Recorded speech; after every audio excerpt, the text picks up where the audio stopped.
Hello guys, সবাই কেমন আছেন? আশা করি সবাই ভালোই আছেন। আমিও আপনাদের দোয়ায় এবং আল্লাহর রহমতে আমিও অনেক ভালো আছি। আজকে আমি অনেক দিন পরে ঘুরতে এসেছি রূপপুরে এসে আমি রূপপুর পারমাণবিক কেন্দ্রটি দেখে এত সুন্দর লাগলো যে কিছু বলার নেই। এবং তার সাথে দেখতে পেলাম পাকশি হাডিং ব্রিজ ও লালন শাহ সেতু। রূপপুরে এসে যে আমি একসাথে তিনটে জিনিস দেখতে পারবো সেটা আমি কোনোদিন কল্পনাও করতে পারিনি।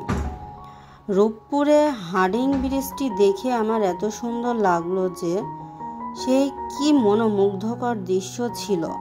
বিকেলে নদীর কিনারে এত মানুষজন হয়েছিল যে তারা বিকেলে এই নদীর উপভোগ নিতে এসেছে এবং তার সাথে তারা পাকশি হাডিং ব্রিজও দেখতে এসেছে।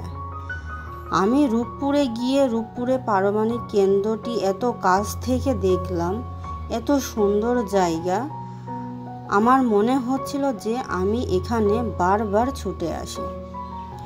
রূপপুরে পারমাণবিক কেন্দ্র ও তার সাথে হাডিং ব্রিজ ও তার সাথে রয়েছে লালন শাহ সেতু, একসাথে তিনটা জিনিস দেখার কল্পনা যে কতটা সুন্দর সেটা আমি আপনাদেরকে বলে বোঝাতে পারবো না। এই নদীর কিনারায় এসে আমি নৌকা ভ্রমণও করলাম।